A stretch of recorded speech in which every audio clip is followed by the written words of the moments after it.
Welcome sa Dries TV. Kung interesado ka sa ganitong news, huwag kalimutang isubscribe ang ating YouTube channel. Maraming salamat! Welcome back again sa ating YouTube channel mga kakimpaw. And sa update natin ito ang pag-uusapan natin tungkol sa mga importanteng kaganapan kina Kim and syempre kay Paula Avellino.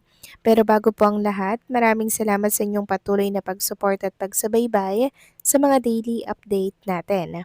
Kaya naman bilang pasasalamat, narito po ang ilang napili kong komento patungkol ito sa naging previous update. Una komento mula po ito kay Ginang Annalyn Hiccup. Sabi niya, baka pinas na si Paula Ders. Wala si Chinita Princess sa showtime. Okay lang naman yon, 5 araw ang shoot niya. Kailangan niya rin magpahinga. Sabi niya, siguro babe, balik ka na, rest na tayo at dinner date. Hala ako lang to Ders, Kimpo forever. Maraming salamat sa komento, Ginang Annalyn Hiccup.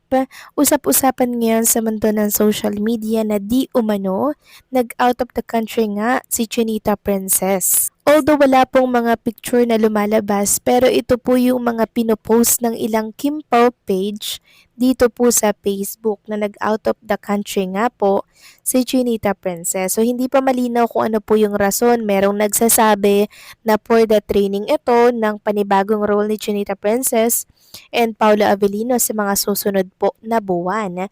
Meron namang nagsasabi na nag-out of down lang daw si Chinita Princess. Pero mostly ang nababasa ko, nag-out of the country nga si Kim. And wala pa ako nakikita na nakabalik na si Paulo Avellino dito po sa Pilipinas. Kasi kung yung natatandaan yung post ni Paulo nung nakaraan sa kanyang Instagram story for the next month. Home for the next month yung kinatatayuan at kinaroroonan niya po ngayon na which is nasa France. So until April, si Paulo sa France, mga kakimpaw. Andoon pa sa France si Paulo. Hindi pa po yan umuwi ng Pilipinas. Kasi March pa lang naman ngayon, mga kakimpaw eh. March pa lang, April ang tapos ng shoot ni Paulo sa France. Malinaw po yung sinabi niya, home for the next month. Kaya kung nasaan man sa Chinita Princess, out of town, out of the country, enjoy lang Chinita Princess kung ano man ang pinagkakaabalahan mo ngayon. So maraming salamat sa komento, Ginang Annalyn Hiccup, God bless po, and mabuhay kayo. Next comment mula naman po kay Ginang Norma Dayag. Sabi niya dito, there is good PM kaya pala wala si Kimi sa showtime. For what reason na pumunta si Kimi sa France? Is there anything happen to Paulo? What I know is malapit na ang pag-uwi niya dahil sa promotion ng kanilang Di Alibay. There's true ba na sumunod siya kay Pau sa France? Keep safe Kimi and may God keep you safe, protect and guide you in all your ganap. God bless you both. Maraming salamat sa komento, Ginang Norma Dayag ha. Pero ito po talaga yung mga lumalabas na balita ngayon, maging sa X, dating Twitter, and syempre sa Facebook. Yan po yung pinag-uusapan na lumabas nga ng bansa daw si Chinita Princess. Si Paulo naman nasa France pa po siya, Ginang Norma Dayag, at tinatapos nga po yung shoot ng project nila ni Nadine Lustre. Until April sila doon, or until April si Paulo doon, mga kakimpaw. Kaya hindi pa siya ura-uradang makakauwi ng Pilipinas kahit gustuhin man niya, 'di ba? Kaya marahil si Chinita Princess na lamang po yung nag-adjust dahil maluwag na naman yung kanyang schedule, natapos niya na naman, mga kakimpaw, yung kanyang mga naka-line up na project. Kaya kung totoo man nga po na umalis po siya ng bansa, mga kakimpaw, possible na maisingit niya po yung pagkikita nila ni Paula Avellino. Yun ay kung malapit po ang pagtre-trainingan ni Chinita Princess sa location or sa bansa po ni Paulo. So wait na lang tayo kung ano ba talaga yung totoong ganap ni Chinita Princess, kung nasaan ba talaga siya, okay? So maraming salamat sa komento, Ginang Norma Dayag. God bless po sa inyo and mabuhay kayo. So ito na nga, pag-usapan na natin ang mga balita po na nakalap natin sa gabing ito. Tunahin na nga nating pag-usapan ang tungkol dito sa nakaka-goosebumps sa kaganapan po sa Toronto. Mga kakimpaw, may good news ako sa inyo dahil talaga namang halos mapuno na po ang venue dito po sa Toronto. Hindi lang ito basta glitch siguro. Sabi dito Kim Pao Goosebumps Toronto. Totoo ba ito? Yesterday hindi ito ganito. I'm proud ako sa Toronto. Sana hindi ito glitch lang. Grabe yung pagsuporta din ng mga tao at OFW supporters ni Kim and Paula Avellino dito po sa Toronto dahil talaga namang gusto na nilang pakyawin lahat ng ticket. Samantalang next topic naman, pag-usapan naman natin ang tungkol dito sa pressure nga for Chinita Princess na mailagay sa first slot sa prime time. Sabi dito ng isang netizen sa X, grabe ang pressure sa The Alibay. Tapos tumatawa siya. Sino nag-decide i-move ang time slot ng series? Pero, shit if ma-maintain ng The Alibay ang viewership ng Batang Quiapo shoota, Kimpaw na talagang malakas. So dito natin malalaman mga kakimpaw na talaga namang sanib well sa mga Kimpaw fans para suportahan ang bawat ganap ni Kim and Paula Avellino. So ipakita natin yung lakas ng Kimpaw Nation. Samantalang next topic, napapost din po si Carlos Miguel. Sabi niya, lahat ng artista ng ABS gusto maging part ng isang serye sa primetime bida.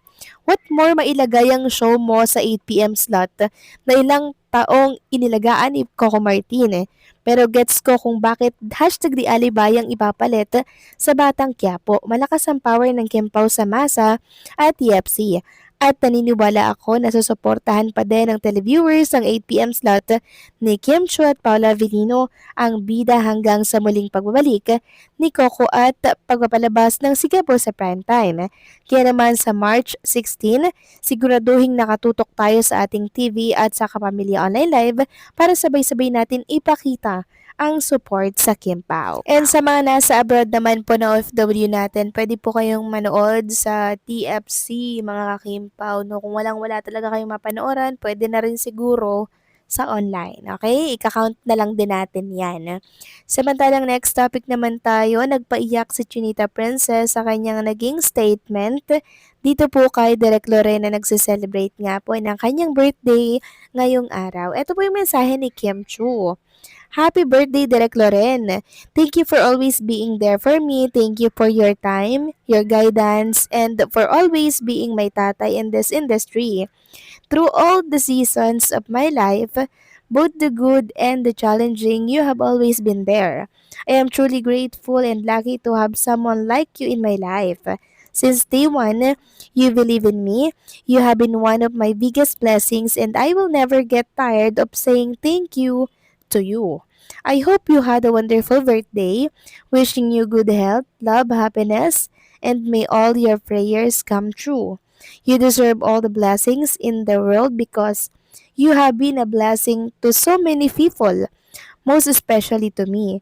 Sana ibalik sa inyo ni Lord ng 10 times more all the kindness, love, and goodness that you give to others.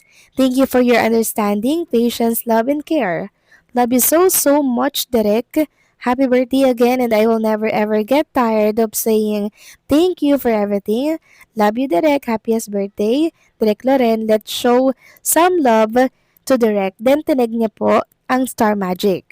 At kung magbabasa nga kayo sa comment section, marami pong naiyak na mga netizen dahil na-touch po sila sa mensahe na binitawan ni Chinita Princess. Super sweet ni Kim Chiu. Talagang tinuturing niya na pong tatay si Direk Loren dito po sa showbiz industry. And I'm sure sa oras na mabasa to ni Direk Loren, magiging happy siya.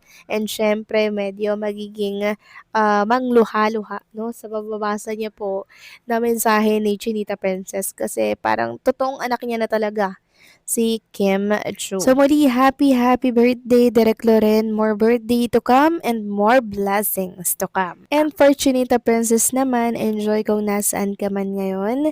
And sana magkita kayo ni Paula Avellino kung nasa out of the country ka sa mga oras na to. And kung for business trip naman ang pinunta mo dyan, ingat and sana magpabayaan ang iyong sarili.